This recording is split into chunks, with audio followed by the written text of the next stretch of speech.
The Canadian government is in the process of beefing up our national climate policies, and the idea is to get to net zero emissions by 2050. And they introduced a climate accountability legislation just last week. Now, Clean Prosperity and economist Michael Bernstein have got some ideas, the recommendations for the government that they'd like to see incorporated into that new approach. And so we're going to talk to Michael about that. And welcome to the interview, Michael. Great to be with you. Look, why don't you summarize your recommendations that you put out in your press release today? Yeah, sure. So we were, as you say, looking at how can we reduce emissions in the economy to hit that critical goal of net zero and do it in a way that grows the economy and increases competitiveness. And our report looks at and recommends three broad areas of policy action. The first one is carbon pricing. So we believe that we should be continuing to increase carbon pricing at the same trajectory, at least, that we are today, which is to say $10 a year through at least 2040. And that alone would get us about halfway to net zero. So it would be a very, very significant part of the climate agenda. But of course, we need to do the rest of it. So we also recommend a very significant program around carbon removal technologies. The best example here is direct air capture, actually pulling carbon or stripping carbon right from the air, sequestering it underground. We think this is a major opportunity for Canada, and actually particularly in the prairies in Alberta and Saskatchewan, where all the carbon will actually be buried. And we think that could remove another, depending on how aggressive we go, could be up to 500 megatons of carbon by 2050. So a very, very meaningful program and significant economic growth with it. So that's the second area. And the third area is a package of targeted investments and regulations that try to address some of the lingering emissions that will not be reduced directly through carbon pricing. So this is emissions from heavy industry, think about cement and steel. This is emissions actually from light duty vehicles, because actually light duty vehicles and heavy duty vehicles for that matter, are one of the toughest emissions challenges we face, especially that last mile. So we recommend everything from big investments in clean hydrogen to investments in transmission and distribution infrastructure around electricity, fee baits for light duty vehicles, which we can talk about, and regulations around methane. So broadly, that is our set of recommendations that we believe can get us to net zero. Now, correct me if I'm wrong, Michael, but most of what you've talked about, in fact, everything that you've talked about so far, the federal government is already doing. And my impression here is that what you're asking to do is more of it quicker. There is an aspect of that, absolutely, especially when it comes to carbon pricing. We are saying stay the course, but continue beyond 2022. Right now, we're only scheduled to go to $50 a ton, and that is a good start, but it is nowhere near the full picture of what we need to do. So that's absolutely true on carbon pricing. But the other two areas, I would say, we're asking the government to either create new policy or significantly step up ambition. So when it comes to carbon removal, the second area as an example, we do not have a national strategy around how we are going to accelerate the adoption of carbon removal technologies. We've started a national conversation, as you know, around hydrogen, for example, and that's a promising start. But there is a very, very meaningful, I'm talking potentially tens of billions of dollars meaningful, hundreds of thousands of jobs meaningful opportunity in really developing this whole sector around how we take carbon out of the atmosphere and put it underground. So that would really be a new area for action. And the third area, it's a bit of a mix. You're right that the federal government has started along this road in certain areas. So there are, as you would know, of course, the clean fuel standard applying to transport vehicles. There are EV rebates. But we think we are recommending more action, more stringent policy and new policy in some cases.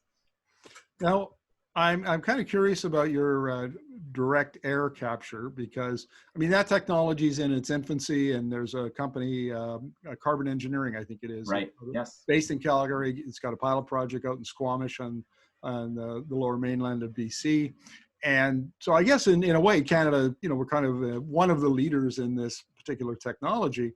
But what about Right. carbon sequestering and storage? That seems to have, to me, to be a big opportunity because Alberta has always been the speed bump for national emission targets. 26% of all emissions are created by Alberta, 11% just in the oil sands alone. And either that's, there are some technologies there, but that's a tough nut to crack. What's your take on, the proper mix of tools to get those emissions down?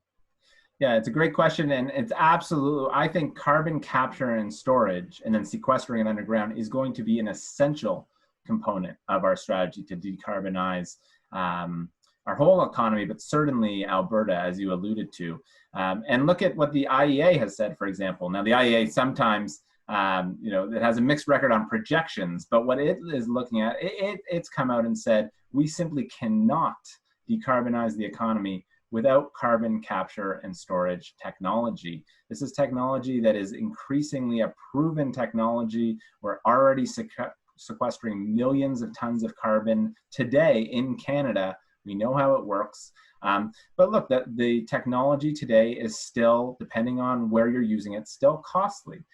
It could be anywhere from, it could be on the low end, something like $30 a ton when it comes to fertilizer plants, but it can be all the way up to $150 a ton when it comes to putting it in a cement plant. So really, that is one area where we think a concerted set of policy actions led by carbon pricing will be a key way to incentivize the private sector to actually adopt this technology. And virtually all, I should say, of the space underground in Canada, because you can only put carbon in certain spaces, happens to be in Saskatchewan and Alberta. And so that is a major opportunity for those two provinces. Final question, Michael. You and I've been interviewing you now for a couple of years, and we've talked about carbon pricing in those interviews. And I've noticed a sea change, I think, in the Canadians' willingness to implement emissions reduction policies.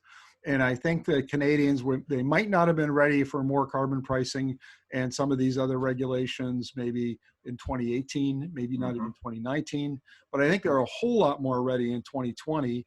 And the scene is set to do what you're suggesting. Now, what's your take on that?